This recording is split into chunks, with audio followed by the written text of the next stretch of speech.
नमस्कार, times now Bharat पर देश के सबसे पसंदीदा डिबेट शो राष्ट्रवाद में आपका स्वागत है। आपके साथ मैं हूं राकेश पांडे। राष्ट्रवाद यानी देश से बढ़कर कुछ भी नहीं। बागेश्वर धाम सरकार आखिर कैसे किसी के मन की बात जान लेते हैं? कैसे होता है कि कोई उनके करीब पहुंचता है और उसकी समस्या पहले ही वो पर्ची पर लिख चुके होते हैं? बागेश्वर धाम सरकार का यह दावा वाकई चमत्कार है या फिर सब कुछ गोलमाल है?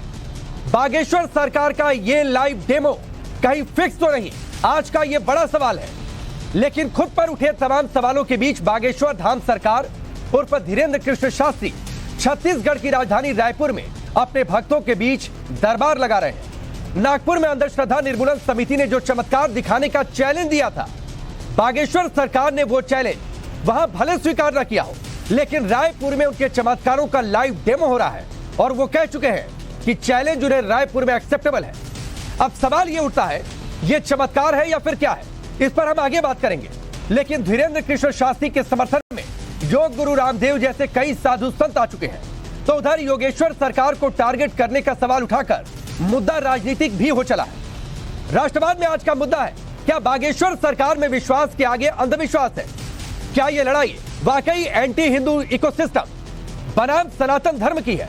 और सबसे बड़ा सवाल उठ रहा है कि बागेश्वर सरकार का लाइव डेमो कहीं फिक्स तो नहीं है।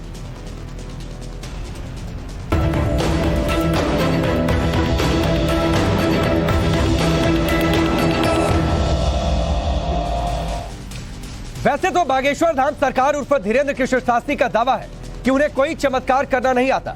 उनका दावा है कि वो अंधविश्वास में यकीन नहीं रखते, बस केवल बालाजी यानी हनुमान जी की प्रेरणा से भक्तों को उनकी समस्या बता देते हैं, उनके मन की बात वो जान लेते हैं। टाइम्स नाउ भारत की टीम भी रायपुर में इस वक्त मौजूद है। बागेश्वर सरकार के दरबार में वो मौजूद थी। हमारे सामने बाबा ने कुछ भक्तों की समस्या खुद से जान लेने का दावा किया। क्या हुआ आपको दिखाते हैं। एक आपका भाव है कि जो बुद्ध है वो लिखकर बता दें तो हम मानेंगे। हाँ या ना? जी, झूठ मत दो, नहीं सर, तो पढ़ लीजिए। संतान के लिए आए,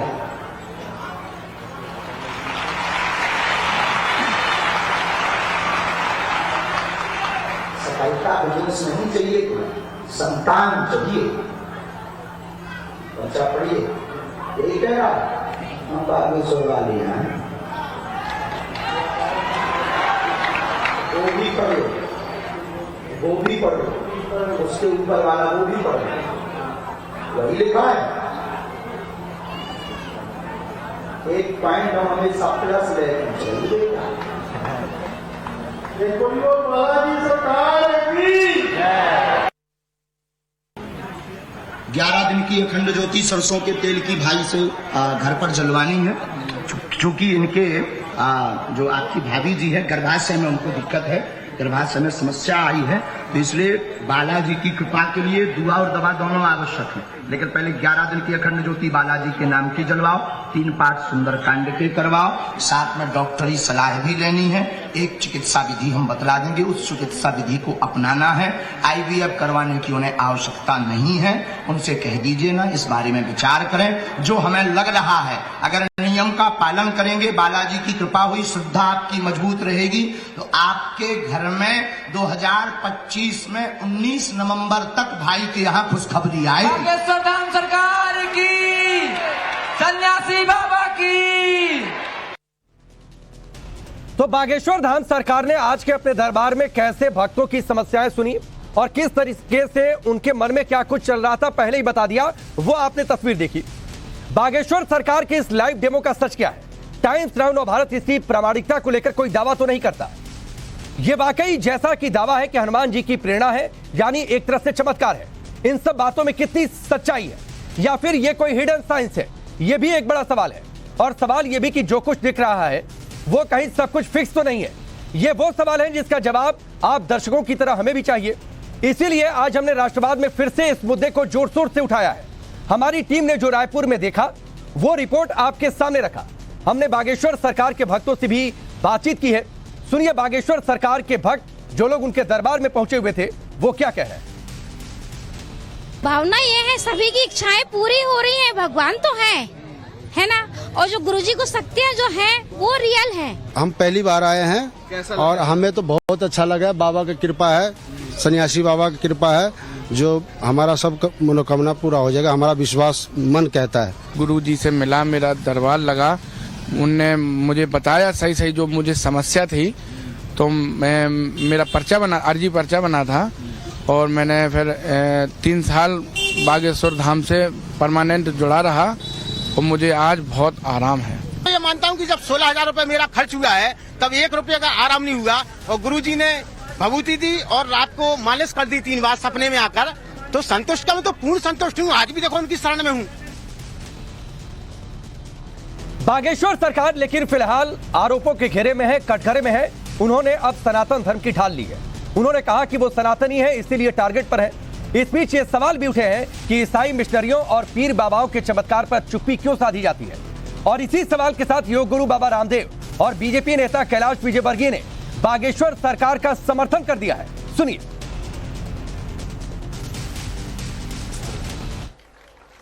महाराज जी के शिष्य हैं, कृपा पात्र हैं। महाराज अब उस भगवान के अनुग्रह से व्यक्ति को जो सूक्ष्म जगत है, जो अदृष्ट है, उसकी अनुभूति होती है।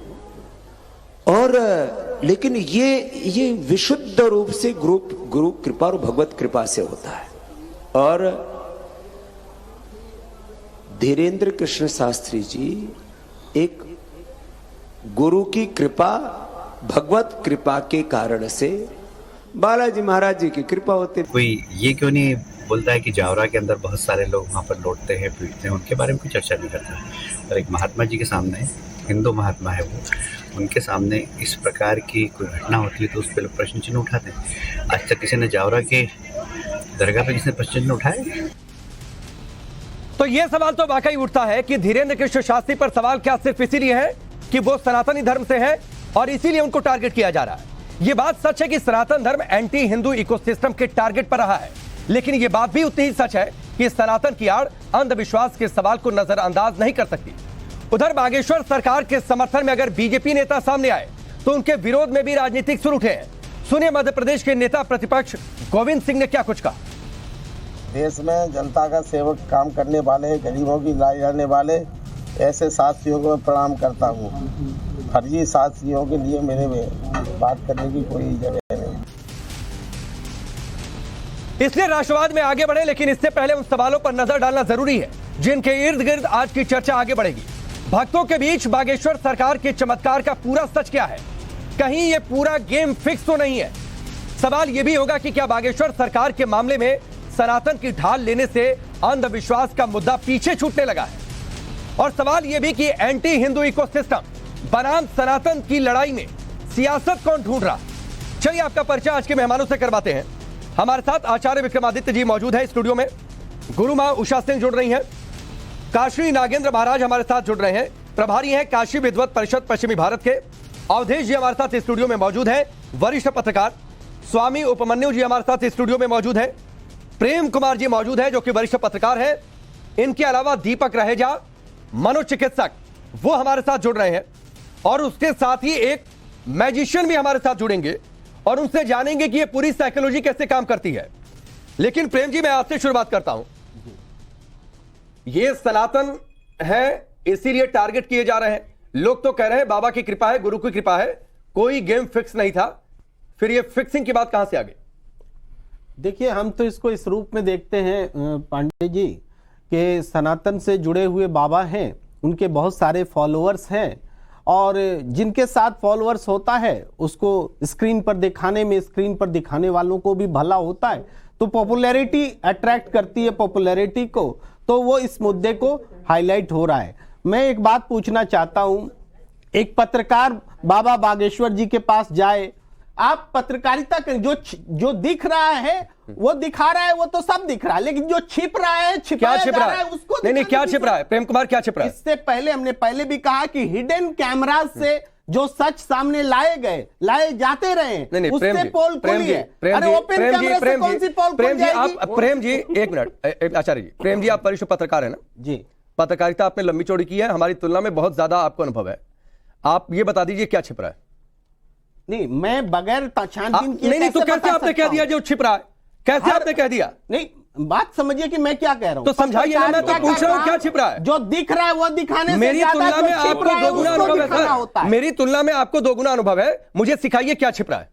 आपने छिपने की बात कही है, मुझे बताइए क्या छिप रहा है। मैं बता रहा हूं कि जो बाबा बागेश्वर जी के जो दावे हैं, उन दावों की जो सच्चाई है। छिप क्या रहा है सर? नहीं, आपको सच्चाई में खोट समझ में छानबीन किए हुए अगर वैसे तो आप क्यों कह रहे हैं कि झूठा है? प्रेम जी, आप क्यों कह रहे हैं कि झूठा है? मैं झूठा नहीं कह रहा हूं, मैं कह रहा हूं कि आपने कहा कि सच्चाई छिप रही है। क्या सच्चाई छिप रही है? वो पूरी पत्रकारिता को, पूरी माइक आईडी जाकर के किसी बाबा के चरण में नहीं जाएगी। आपको जाना है तो एक शिष्य बन करके जाइए, पत्रकारिता को किसी बाबा के चरण में मत रखिए। ये मैं कह रहा हूं। प्रेम जी, पत्रकारिता एक अवधेश जी अपनी बात रखिएगा। लेकिन प्रेम जी एक बात आपको बता दें, हम अपनी पत्रकारिता को किसी के चरणों में नहीं रख रहे। पहली बात आप एकदम क्लियर कर लीजिए, ठीक है? नहीं, आपने ये कैसे कह दिया? नहीं, आपने ये कैसे कह दिया कि आपने ये कैसे कह दिया किसी के चरणों में पत्रकारिता रख दी गई है? आपने ये कैसे रख दिया? कैसे कह दिया एक पत्रकार होकर? प्रेम जी नहीं सर, नहीं, तो किसी और का हवाला यहां पर मत दीजिए प्लीज। आप जिस चैनल पर है सर, आप जिस चैनल पर लाइव है उसी चैनल की बातचीत करिए। आप जिस चैनल पर है उस चैनल की बात करिए। प्रेम जी, आप किन चैनलों पर घूम कर आ रहे हैं, मुझे उससे कोई लेना देना नहीं है। ये बात आप समझ लीजिए। अवधेश जी, आप भी पत्रकार हैं, ये भी पत्रकार है। मेरी तुलना में आप दोनों लोगों को 2 गुना 3 गुना अनुभव होगा। लेकिन प्रेम जी ने बिना जाने कैसे कह दिया छिप रहा है? बिना जाने कैसे कह दिया चरणों में पत्रकारिता है? ये काम होता है बिना जाने। ऐसा है, हुई बात अरे को सुन सामने लीजिए लाना ही भाई, पत्रकारिता है। मेरे को राकेश पांडे ने रोका, मैं चुप हो गया। आप सुन लीजिए। पहली बात यह है कि कोई टीवी चैनल अपने से बाबा के यहां गया नहीं। एक संगठन ने सवाल उठाया, वो संगठन मीडिया तक अपनी बात लाया है। उसके बाद जो पत्रकारों का धर्म था कि अगर संगठन सवाल उठा रहे हैं तो वहां हो क्या रहा है उसको तो देखो। पहले जाकर पहले सुनिए, नहीं सुनिए, अरे पहले सुनिए, आपके कहने से कुछ नहीं होगा। सुनिए हिडन कैमरा की जरूरत वहां होती है तो कुछ नहीं। एक सेकंड उपमन्यु जी, हिडन कैमरे की आवश्यकता वहां होती है जहां कुछ हिडन हो रहा हो। अगर सब कुछ हजारों जनता के बीच हो रहा है, नहीं, अरे भाई पूरी बात सुनिए। आप अगर मन में ठान लिए कि वहां कुछ हिडन होता होगा उसको दिखाओ। आपने मन में ठान लिया कि कुछ होता ही नहीं। मैंने मन में इसलिए ना भाई, हमारा पहला धर्म ये होता है, हम जब देखा किसी के बारे में तो पहले जाके वहां समझते हैं कि हो क्या रहा है। तो पत्रकारों ने वहां जाके लाइव कैमरे लगाए, लाइव दिखाए, लोगों को अपनी बात से भेजा, तुम जरा जाके देखो तुम्हारी बात आती है कि नहीं। किसी ने कहा तुम जरा जाके देखो, और वो सब बातें प्रमाणित हो गई। देखिए प्रेम जी की समस्या क्या है इस समय, सोशल मीडिया इस समय नहीं, आप सुनिए आप देश की समस्या, देश की समस्या आप लोग, ये आप है। अरे भाई आपका मतलब आप जिसका प्रतिनिधित्व कर रहे हैं, एक साथ देखिए अब मैं आपके बीच में बोलूंगा बार बार, फिर दिक्कत हो जाएगी। सुनिए प्रेम जी, सुन लीजिए, पूरी कर लीजिए। प्रेम जी का मतलब आप जिस धारा का यहाँ प्रतिनिधित्व कर रहे हैं उसमें हमारे बता रहा हूं, वही तो बोल रहा हूं भाई, आप सुनवे नहीं करते हैं। ऐसे मित्र हैं, अभी हमारे एक मित्र ने लिखा है कि ये आदमी देखने में ही लंपट लगता है और इसको जो है टीवी मीडिया ने सिर पर उठाए हुए है, और उसमें 33-34 हजार उनको लाइक मिल रहा है। एक ने जो लिखा है कि देखो मीडिया का घोर पतन, और एक छोटा सा वीडियो लगा दिया है। तो ये देश में चल रहा है। असल में हुआ क्या है कि पिछले लंबे समय से, मैंने कल भी बोला था, इस देश में प्रगतिशीलता के नाम पर, वामपंथ के नाम पर और वैज्ञानिकता के नाम पर पत्रकारिता में भी, और जो एकेडमिक है उसमें एक धारा थी जो भारत की संतों को, साधु को, पंडितों को, कर्मकांड को, सुनिए, उसको पाखंड बनाना, मजाक उड़ाना। अब देश बदला है, देश ने उन चीजों को समझना शुरू किया है कि क्या है। तो इन लोगों की जो धारा थी अब उनकी मान्यता घटी है। लोग इनके विरुद्ध में खड़े हो रहे हैं, लोग सच्चाई के सामने खड़े हो रहे हैं, हिम्मत से बोल रहे हैं कि हाँ मैं गया वहां ठीक हुआ। पहले लोग बोलने से भी बचते थे।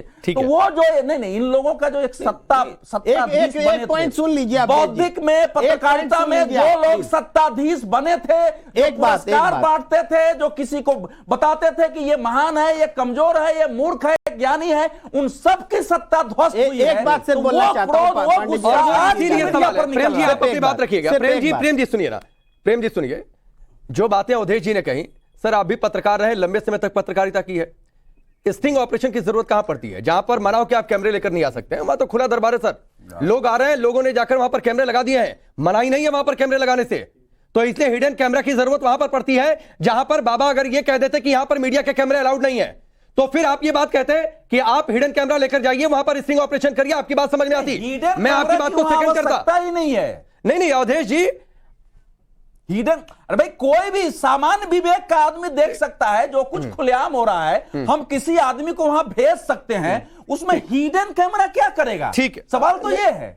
अगर प्रेम जी को लगता है तो प्रेम जी भी पत्रकार हैं, ले जाके हिडन कैमरा ले जाए। और सुन लीजिए, बागेश्वर धाम अकेला नहीं है, सब लोग बोल रहे हैं, ऐसे 40-50 लोग देश में इस प्रकार की विद्याओं का उपयोग करते हुए लोगों के मन की बात, उनका भविष्य, उनके कल्याण का काम कर रहे हैं, और वो सबकी दरबार लगती है, और उस दरबार में सबने अपने अपने कैमरे लगाए हुए। अगर पुलिस भी चाहे ना तो वहां 24 घंटे में क्या हुआ है उनके सीसीटीवी कैमरे से निकाल कर ले आ सकती है। ठीक है अवधेश जी, मैं आगे बढ़ता हूं, लेकिन इन सबके बीच ये सवाल लगातार उठ रहा है कि ये कौन सा विज्ञान है जिसके जरिए बाबा सबके मन की बात जान लेते हैं। दीपक रहेजा, मैं आपके पास आता हूं, जरा बताइए विज्ञान इसको किस नजरिए से देखता है? आपको क्या जो लोग वहां से बागेश्वर धाम सरकार से मिलकर आ रहे हैं, कैमरे पर वो कह रहे हैं कि उन्होंने वाकई हमारे मन की बात जान ली, आपको क्या ये डेमो फिक्स लग रहा है?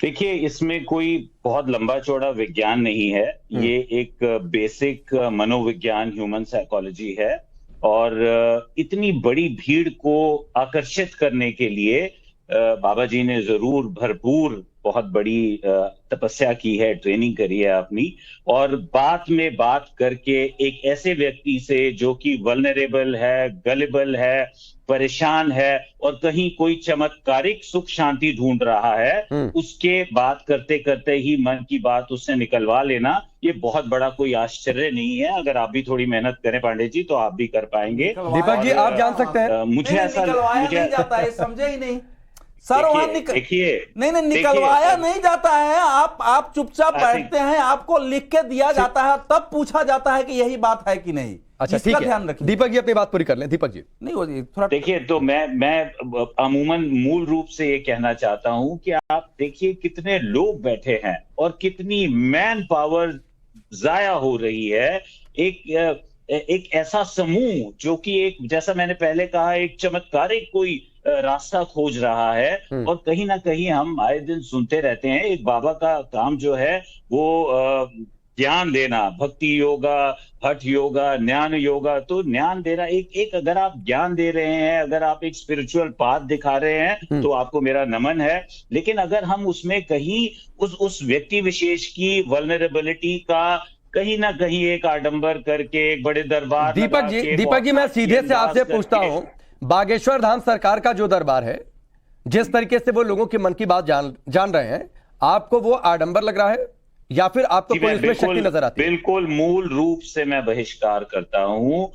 अगर ये, मैंने फिर कहा, अगर इसमें इंटेंशन की बहुत बड़ी एक मान्यता है, बिकॉज ये जो पास्ट में भी हुआ और इतने बड़े बड़े आश्रम बस्ट हुए, और कई नहीं सर, पास्ट में क्या हुआ? नहीं कुछ आश्रम, सुनिए, कुछ आश्रम अगर गलत साबित हुए तो सभी आश्रमों को आप गलत तो नहीं कह सकते।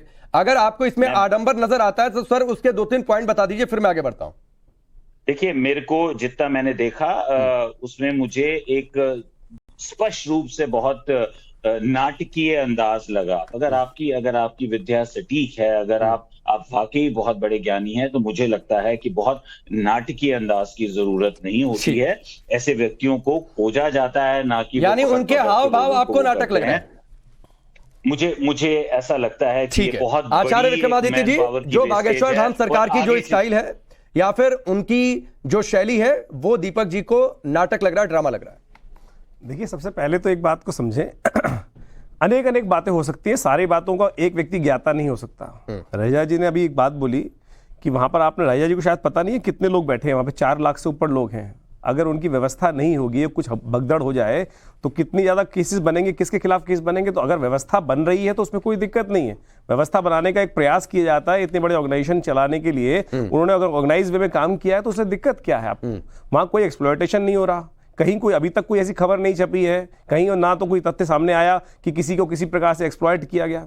जो तथ्य सामने आ रहे हैं वो शास्त्रोक्त हैं। जो बातें उन्होंने कही हैं, हमने बचपन से, आज नहीं, मैंने कम से कम 10 लोगों को इस प्रकार से मिल चुका हूं कि जो इस प्रकार की बातें करते हैं, और उसका एक विज्ञान है पूरा का पूरा। मंत्र विज्ञान के अंतर्गत, साधना विज्ञान के अंतर्गत वो एक पूरी तरह से चैप्टर है, और जो लोग करते हैं उस साधनारत होकर उनको ये प्रकार के जो अनुभव है वो प्राप्त हो जाते हैं। अगर उन्होंने किया, जो अच्छे मीडियम होते हैं, rarest of the rarest medium होते हैं, उनको इस प्रकार की जिसको सिद्धि बोला जाता है वो प्राप्त हो जाती है। अगर वो आ गई है, अगर वो प्राप्त है और चीज सामने दिखाई दे रही है, या नहीं, दीपक राहेजा ने जो कहा आचार्य जी कि अगर उनके पास सिद्धि थी, बहुत सामान्य तरीके से अपनी बात रख सकते थे, बिल्कुल, लेकिन जैसे हाथ घुमाते हैं, जैसे हाथ को पैरों पर मारते हैं, वो सब ड्रामा लग रहा है। मैं एक बार बताइए, एंजाइटी डिसऑर्डर्स को ठीक करने के लिए बहुत सारी चीजों को जो किया जाता है मानस रोग के लिए, मैं बताऊंगा इतने बड़े हॉस्पिटल बनाए जाते हैं, डिप्रेशन के पेशेंट्स आते होंगे रहेजा जी के पास भी, और रहेजा जी के जितने भी जो बाकी जो हॉस्पिटल्स, साइकोलॉजिकल हॉस्पिटल्स होते हैं, उसमें कितना व्यवस्था की जाती है, क्या क्या प्रपंच किया जाता है। एक छोटी सी बीमारी को ठीक करने के लिए जो 2 रुपए में ठीक हो सकती है, उसके लिए लाखों रुपए ले लिए जाते हैं। हमने देखे हैं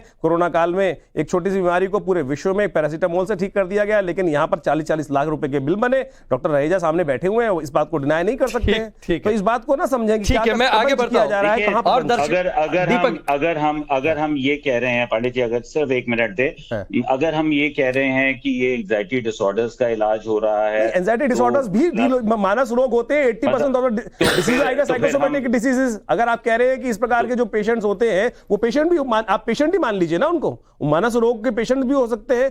उनको ठीक करने के लिए भगवत भजन का करने का दिक्कत क्या है? अगर रास्ता मिल रहा है, उनकी प्रॉब्लम्स बिना किसी आपकी दवाई के ठीक हो रहे हैं, कोई एडिक्ट नहीं बन रहा है, ड्रग पे नहीं जा रहा है, तो अच्छी बात है ना। मेरी शंका और मेरी एप्रीहेंशन सिर्फ इतनी है कि आगे चल के फिर हम हाथ ना जलाएं और एक कोई बड़ी भारी जो आज ठीक हो रहे हैं, आज ठीक है, ठीक हो रहे हैं, आज देख लीजिए। नहीं, वो अब मुझे समझ में आ गया। दीपक जी असल में अपने पिछले कुछ अनुभवों से इतने ज्यादा वो जले हुए हैं कि उन्हें लग रहा है कि यहां भी गलती हो सकती है, गलती की गुंजाइश वो खोज रहे हैं, लेकिन वाकई गलती है या नहीं है ये तो वक्त बताएगा। और दर्शकों को यह भी बता दूं कि हमारे साथ राजकुमार जी मौजूद हैं, जो कि एक मैजिशियन है। तो ये कहीं पूरा जादू कोई तो नहीं है, ये हम उनसे समझेंगे। लेकिन उससे पहले प्रेम जी, उससे पहले मैं उपमन्यु महाराज आपके पास आता हूं। ये गुरु कृपा की जो बातचीत हो रही है, ये गुरु कृपा वाकई है जिसका दावा धीरेन्द्र शास्त्री जी कर रहे हैं, या फिर ये गुरु कृपा का कहीं मजाक तो नहीं है? नहीं, गुरु कृपा है, गुरु कृपा भी है, आत्मचिंतन भी है, तप बल भी है, सब कुछ है, इसमें कोई दो राय नहीं है, इसमें उंगली नहीं उठाई जा सकती। लेकिन सबसे बड़ी बात यह है कि जो तरीका है उसमें उंगली उठाई जा सकती है, क्योंकि ये तरीका पाश्चात्य है। ये जो तरीका है, ये तरीका मैंने पिछली बार, पाश्चात्य है मतलब पाश्चात्य है, जैसे हमारे पोप वगैरह करते हैं, हलो लोहिया, माथे में हाथ दिया, वो नाचने लगे, वो करने लगे, पानी छिड़क दिया, ठीक हो गए।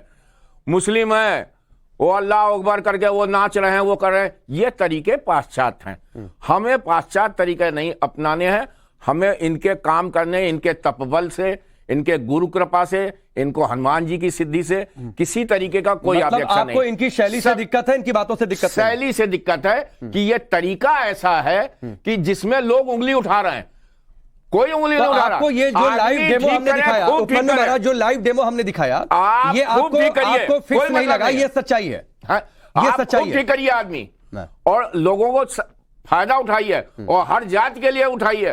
कोई हम लोगों के यहाँ जाति का तो है ही नहीं, ठीक, हमारे यहाँ तो किसी भी तरीके का वर्ण भेद है, जाति भेद नहीं है, सबको लाभ दीजिए। लेकिन सबसे बड़ी बात है कि ये तरीका जो है, ये पाश्चात्य तरीका है। तरीके से आपको दिक्कत है। हम लोग उंगली उठाते हैं, और हम उंगली तब उठा पाएंगे जब हम नहीं करें वो, ठीक है। अगर वो हम वही काम हम भी कर रहे हैं। उपमन्यु जी मैं समझ गया, आपको तरीके से दिक्कत है। मैं फिर से बता दूं कि मैं अपने मैजिशियन का रुख करूं, लेकिन उससे पहले काशी नागेंद्र महाराज एक टिप्पणी आपकी, उसके बाद मैं सीधे मैजिशियन, और फिर उसके बाद गुरु मां उषा सिंह का रुख करूंगा। ये पाखंड कुछ लोग कह रहे हैं, तो सवाल तो ये उठेगा, पाखंड का ज्ञान चलेगा या विज्ञान का ज्ञान चलेगा? तरीका ठीक नहीं है, हम पाखंड नहीं कर रहे। आपको क्या लगता है महाराज जी? बिल्कुल, मैं कहना चाहूंगा कि ये पाखंड नहीं है, ये कई प्रकार की विद्याएं होती हैं। किसी को कर्ण पिशाचनी होती है, किसी को यक्षिणी होती है, किसी पे माँ भगवती देवी जी की सिद्धि होती है, किसी पे हनुमान जी की होती है, किसी ना किसी देवता नहीं, तो आपको क्या लगता है इष्ट की होती है? बागेश्वर धाम सरकार के पास कौन सी विद्या है? ये पाखंड नहीं है, उनके पास में जो भी विद्या है वो है, और उसके माध्यम से वो जन कल्याण कर रहे हैं।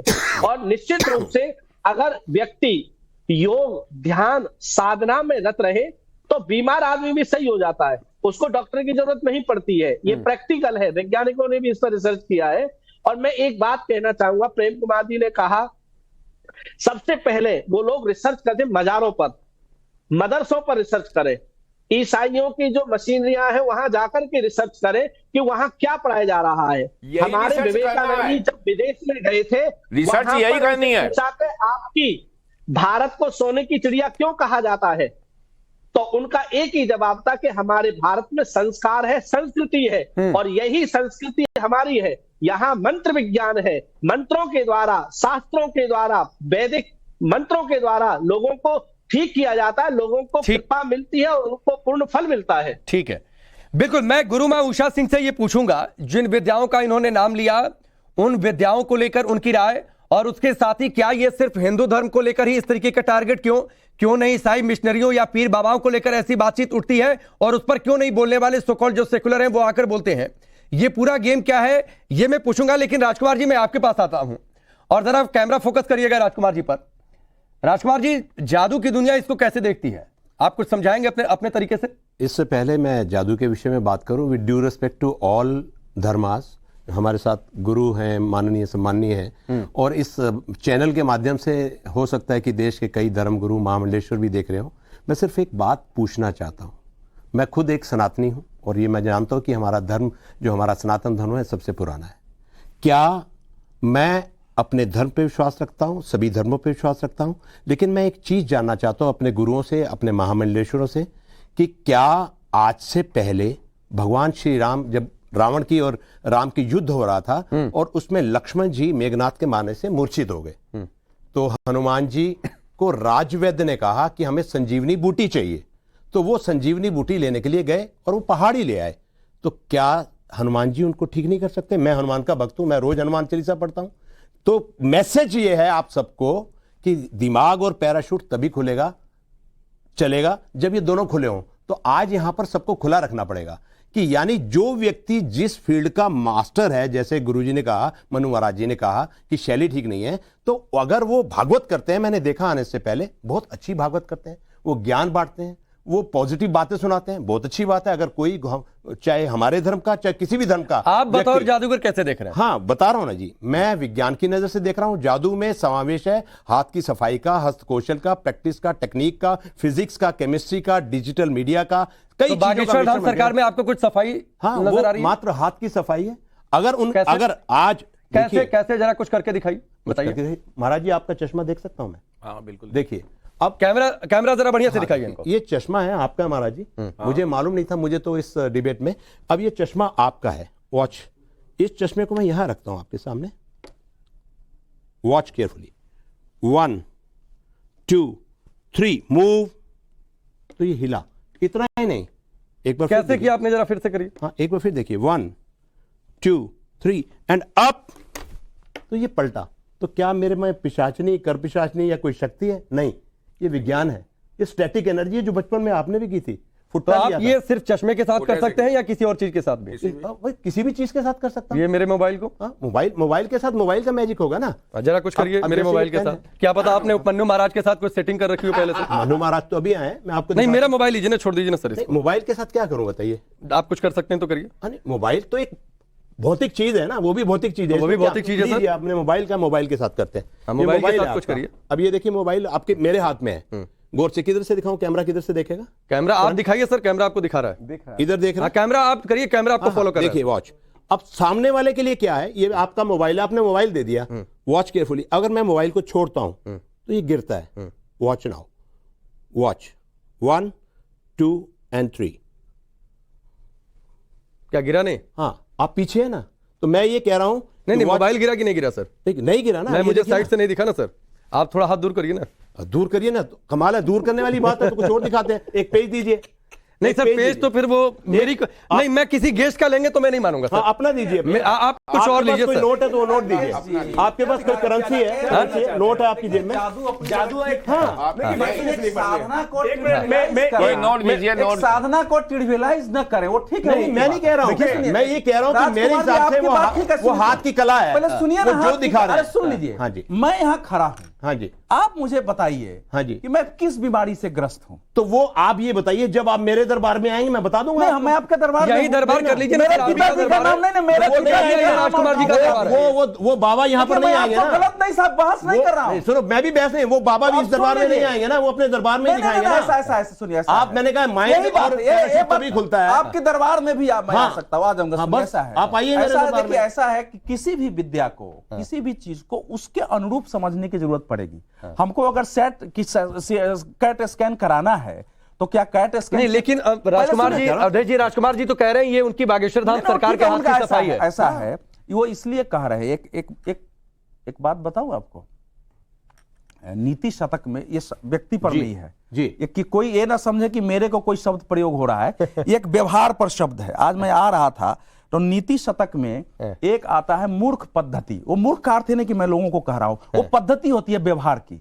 आप पढ़ेंगे ना जाके भर्तृहरि का, तो उसमें बताया गया है कि उसकी क्या क्या परिभाषा है। तो आज मैं इसमें आपके लिए नोट किया हूं, इसको पढ़ूंगा फिर आपको उत्तर दूंगा। इस संस्कृत का है, लभेत सिकतासु तैलमपि यत्नतः पीडयत पिवेच्च मृग तृष्णिकासु सलीलं पिपासार्दितः कदाचिदपि पर्यटंच शशिवाषाण मासादयत न तु प्रतिनिविष्ट मूर्ख जन चित्त माराधयत। इसमें लिखा गया है कि प्रयास अथक करो तो शायद रेत से भी तेल निकल जाए, मृग मरीचिका से भी जल निकल सकता है, यहां तक कि हम सिंह वाले शायद खरगोश को भी देख लें, लेकिन एक पूर्वाग्रही मूर्ख को सही बात का बोध कराना कौन पूर्वाग्रही नजर आ रहा है? सुनिए, पूर्वाग्रही तो इसलिए ये मैं किसी व्यक्ति पर नहीं प्रक्रिया, तो जो पूर्वाग्रह एक मन में पाल लिया है, सुनिए, ये पूर्वाग्रह मन में पाल लिया अभी नहीं रहे भारत। सुनिए, अरे सुन लीजिए, ये एक, इसलिए मैंने कहा कि एक व्यापक है। जब हमारे देश की जो ताकत थी, गांधी जी ने एक पंक्ति लिखी है कि हमारे पूर्वज मूर्ख नहीं थे, वो भी चाहते तो बड़ी बड़ी मशीनें, बड़ी बड़ी प्रयोगशालाएं बना सकते थे, ठीक, लेकिन उन्होंने शरीर को केंद्रित करके सारी साधनाएं विकसित की हैं। ये गांधी जी का कथन है। नहीं, गुरुमा उषा सिंह ने कुछ मैं पूरा कर लूं, मैंने आपसे लग रहा है, मैं ये कह रहा हूं कि यही बात होती है कि हमारे यहाँ की वो शरीर केंद्रित, जो अपने अंदर ही ब्रह्मांड को देखना, सारी शक्ति विकसित करने की विद्या थी, इसको पहले तो चलो एक बर्बर आक्रमण हुआ जिसने मंदिर तोड़ो, मुंह में डालो, उनको जबरदस्ती इस्लाम बनाओ, और दूसरा जो आक्रमण आया उसने अलग अलग तथाकथित ज्ञान के आधार पर कि ये सारे मूर्ख हैं, ये तो चमड़े हिलाने वाले हैं, तो ये तो स्नेक चार्मर्स का देश है, उन्होंने हमको बताया। वो मैकाले की पद्धति आज तक चलती आ रही है। उसी में देखिए, हम लोग इनके प्रवक्ता नहीं है, ठीक है, दोष गुण हो सकता है, लेकिन ये जो विद्या है ये वो अकेले नहीं कर रहे हैं। ठीक है अवधेश जी, मैं आता हूं। गुरुमा उषा सिंह ने अभी तक कुछ नहीं बोला है, तो आपकी मन पढ़ने की क्षमता। गुरुमा उषा सिंह, जो बातें अवधेश जी ने कही, जो विरोध कर रहे हैं लोग बागेश्वर धाम सरकार का, क्या ये आपको लगता है कि ये पूर्वाग्रह से ग्रसित विरोध है? मुझे बड़ा खेद है ये कहते हुए, मैं इस परिचर्चा को पूरा सुन रही हूँ सबको। जो लोग स्वयं अपने पितृदान, तर्पण, गया जी जाके करते हैं, जो खुद अपने घरों में पूजा करते हैं, जो खुद किसी विधाता की शक्ति को मानते हैं, और जो खुद अपना धर्म निरपेक्ष बोलते हैं, ये सारे लोग जो हैं, वो लोग जो हैं, उन लोगों को कहीं ना कहीं ऐसा परेशानी प्रारंभ उन लोगों को हुई, क्योंकि वो ये समझ रहे हैं। ठीक है, वो जबरन धर्मांतरण का विरोध करते हैं, इसलिए वो टारगेट पर आ गए हैं खास लॉबी के।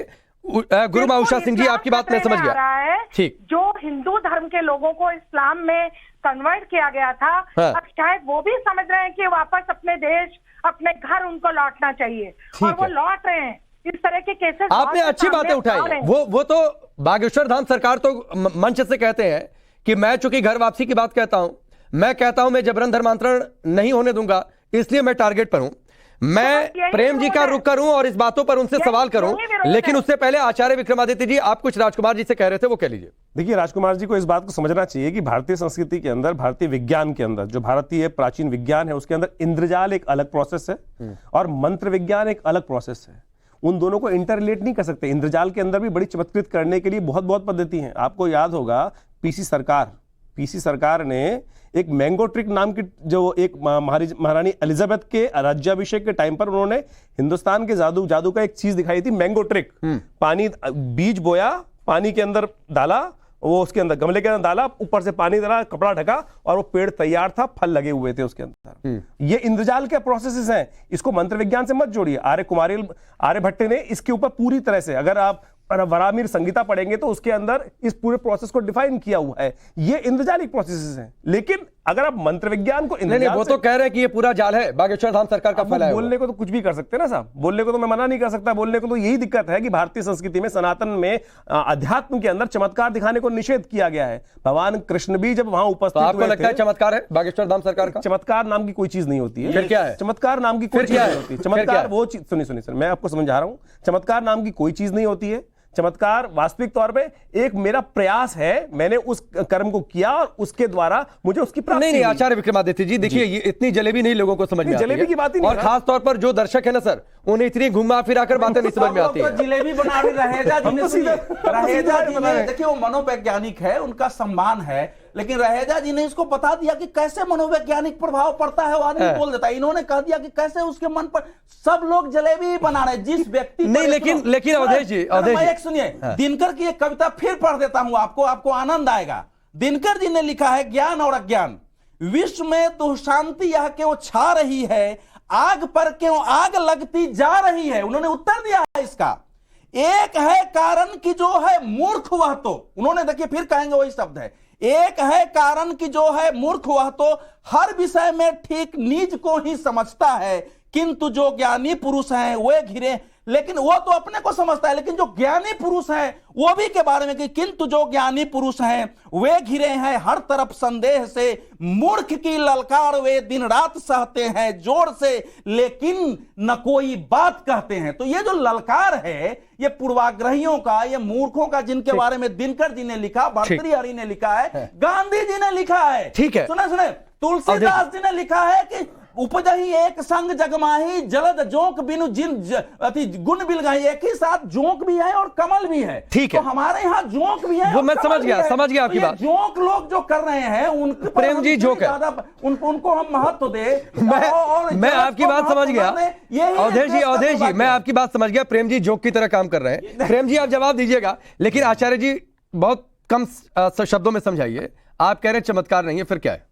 नहीं, मैंने कहा चमत्कार नाम की कोई चीज होती नहीं है। तो क्या है? विज्ञान तो क्या है? विज्ञान कौन सा विज्ञान? मंत्र विज्ञान है। अगर आपको ये विज्ञान आता है? अगर आप मन को, आपको ये विज्ञान आता है? नहीं, मेरे को तो जिस लेवल का हो सकता हूं मेरे को उतना आता है। मैंने ये बचपन से देखे हैं विज्ञान। नहीं तो क्या कुछ सीखा आपने? मेरे सामने घटे हैं। आपने कुछ सीखा है? नहीं, देखिए इस प्रकार की सिद्धियां मेरे यहाँ तो निकृष्ट कही गई हैं। मेरे यहाँ तो निकृष्ट कही गई हैं। मुझे तो सुनिए प्रेम जी, मैं जिस परिवार में रहा, मेरे पास आश्रम में नित्य प्रति ऐसे ऐसे उद्भट विद्वान आए जिन्होंने ये सब चीजें पहले करके दिखाई। लेकिन हमारे यहाँ साधना पथ पे ये कहा गया कि इस प्रकार की सिद्धियों में मत फंसो। अगर इस सिद्धियों में फंस जाओगे तो वहीं फंसे रह जाओगे। हमारे यहाँ इस बात को समझना, सिद्धियों में मत फंसो। सिद्धियां होती है ना, सिद्धियां होती है ना, सिद्धियां होती हैं, कोई दो राय नहीं होती, अच्छी और बुरी दोनों सिद्धियां होती हैं। सिद्धियां भी सत्य हैं, अच्छी और बुरी दोनों सिद्धियां होती हैं, पूरी तरह से आउटलाइन नहीं कर सकते। इसमें नहीं फंसना चाहिए। आप समझे, सुनिए, योग्य और अच्छे लोगों को नहीं फंसना चाहिए। साधक हो सकते हैं टेलीपैथिकल प्रोसेस। देखिए आज हार्वर्ड यूनिवर्सिटी में, कैलिफोर्निया यूनिवर्सिटी में इस बात पे रिसर्च हो रही है कि टेलीपैथिकल प्रोसेस, थॉट ट्रांसमिशन किस प्रकार से किया जाता है कि 5000 किलोमीटर दूर बैठा हुआ व्यक्ति, आप यहां बैठ के वो किताब लिख रहा है और वो पढ़ रहा है।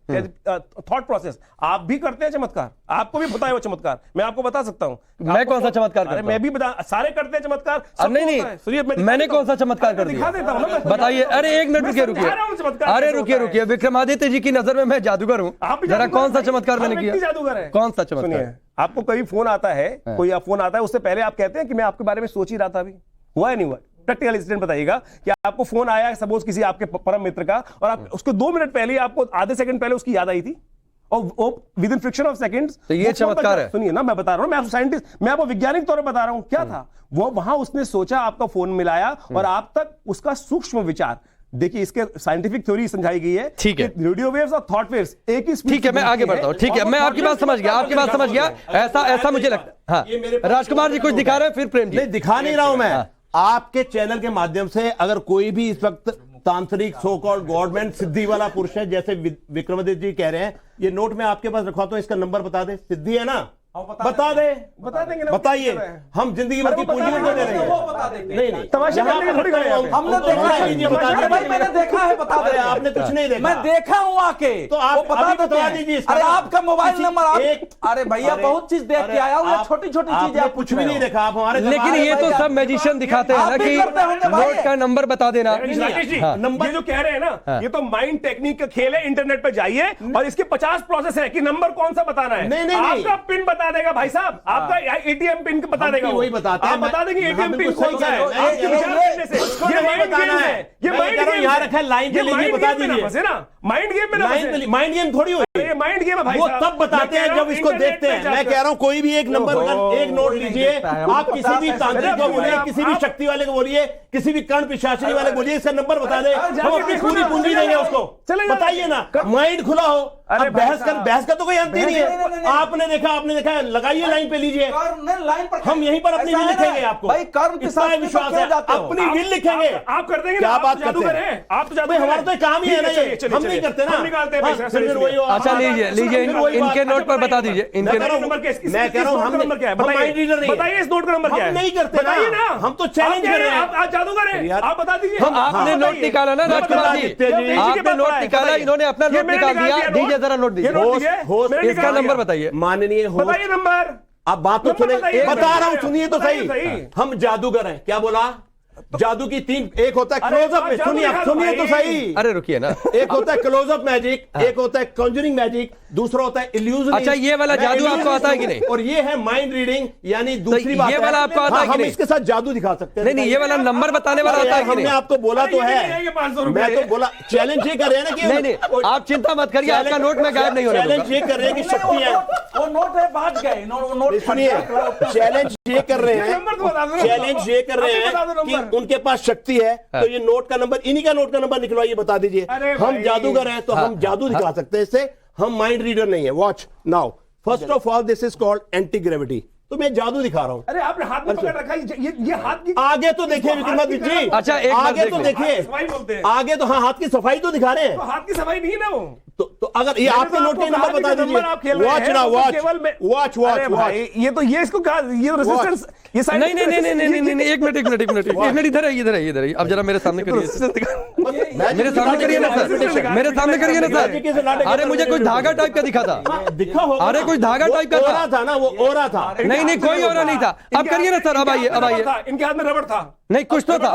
मैं कह रहा हूँ कुछ भी था। अरे राजकुमार जी, अब मैं यहाँ पर खड़ा हुआ, आप करिए सर। नहीं, अरे इधर आइए ना राजकुमार जी, इधर आइए। ये जादू का सुनिए, आप आइए ना सर, आप आइए। Magic is not a game of repetition. बहस कहाँ से कहाँ पहुंची? नहीं, इन्होंने जादू आकर दिखाया ना सर, उसके बीच में मुझे रबड़ जैसा दिख रहा था। पांडे जी, जादू जानते हैं? ये लीजिए, अपना नोट लीजिए। जादू की सीमा है, आप जाना, 2-3 पंक्ति में बोल देता हूँ। देखिए, ऐसा है कि हमारे यहाँ जो छोटी छोटी बातें हो रही, कर्ण पिशाचनी फलाना, हमारे यहाँ साधनाओं की इतनी पद्धतियां हैं, वाम मार्ग है, दक्षिण मार्ग है, जिसके बारे में, लेकिन अंततः एक मुक्ति की साधना, अंततः जिसको कहा जाता है, तो उसके मामले में सब छोटा है। लेकिन मैं ये कह रहा हूं 3-4 चीजें। वाल्मीकि के रामायण के बारे में कहा गया कि वाल्मीकि मुनि ने रामायण घटित होने के पहले ही उसकी रचना कर दी। कैसे कर दिया? पहले सुनो। तो अब मैं ये कह रहा हूं कि हम एक सूक्ष्म दृष्टि किसी भी प्रकार से सीमित स्तर पर, बड़े स्तर पर प्राप्त है। और ये जो विद्या है, मैं फिर कह रहा हूं, ये एक जगह चोट है। इस विद्या के करने वाले देश में अनेक साधु संत हैं जो इस परंपरा को लेकर चल रहे हैं। जल्दी पूरा नहीं, परंपरा को लेकर चले। अब उसको कोई मनोवैज्ञानिक आके अपने हिसाब से उसका विश्लेषण करेगा। वो ऐसे ही है जैसे 10 अंधे पहुंच जाएं और हाथी को देख के कहे कि हाथी कैसा होता है, तो कोई आंख को देखेगा, अरे वो तो ऐसे होता है। कोई कान को पकड़ के कहेगा हाथी ऐसे होता है, कोई पैर को पकड़ के कहेगा हाथी ऐसे, लेकिन हाथी। ठीक है अवधेश जी, मैं आपको रोक रहा हूं, अवधेश जी आपको रोक रहा हूं। प्रेम कुमार जी, अवधेश जी ने कहा आप जोक की तरह काम कर रहे हैं। देखिए, अगर पूरे डिबेट को जोक बनाना हो तो फिर जोक वाला जोक नहीं सर, वो पानी में जोक जो होता है, देखिए, जो खून चूसता है, देखिए जो खून चूसता है, हम लोग वापस उस तो आप इसलिए इस मसले पर चिपके हुए जोक की तरह, क्योंकि ये सिर्फ सनातन की बात है। आप क्यों नहीं ईसाई मिशनरियों के जो कार्यक्रम होते हैं उसमें जो जादू भ्रुम भ्रुम जो आप कह रहे थे, वो होता है, उस पर आप कभी कुछ नहीं बोलते हैं। टीवी पे भी आता है। पीर बाबा जो करते हैं उस पर आप कुछ नहीं बोलते हैं। देखिए बिल्कुल जो आपका जो सवाल है, प्रेम जी नहीं बोलते, उपमन्यु महाराज प्रेम जी नहीं बोलते, इसलिए मैंने कहा। मैं कहता हूं नहीं, बोलने वाले पर प्रश्न उठाते हैं कि ये सांप्रदायिक है। हर पत्रकर्ता के खिलाफ बोलता है, पोप के खिलाफ भी पूरी दुनिया में बोला गया है। अच्छा प्रेम जी, और प्रेम जी सुन लीजिए प्लीज। और लेकिन हमें आश्चर्य होता है कि हिंदू बहुल राष्ट्र में नहीं प्रेम जी घुमाइए मत, जलेबी मत बनाइए सर। नहीं, मैंने पिन पॉइंट सवाल मैंने पूछ रहा हूं। वो कई सर आप ट्विटर पर वीडियो देखिए, वो बंदूक लेकर बैठे हुए हैं पीर बाबा, कभी कहीं कोई और बैठा होता है, उस पर आप कोई कुछ नहीं क्यों नहीं बोलते हैं? नहीं, हम तो इस पर भी कुछ नहीं बोलने जाएंगे, हमें क्या जरूरत? अरे आप तो ताक ठोकर विरोध कर रहे हैं, आप सुनिए, पाखंड बता रहे हैं बाबा बागेश्वर प्रेम जी, आप पाखंड बता रहे हैं। कुछ भी नहीं, चलिए आप विरोध नहीं कर रहे तो बोलिए, बोलिए बागेश्वर धाम सरकार ठीक है कि गलत है? मैं सोशल मीडिया पर कुछ भी नहीं बोलने जाऊंगा, न जाता हूं। लेकिन आप बताइए ना कि कितनी बार टेलीविजन चैनल पर वो पादरियों के कट्टरता को लेकर के डिबेट होते हैं। फिर आपने घुमा दिया ना, नहीं होते, आपने घुमा दिया। क्या भूमिका होती है के पीछे? पंजाब में ईसाईयत मतांतर ठीक है, टाइम आप दीजिए। थोड़ी देर पहले एक बात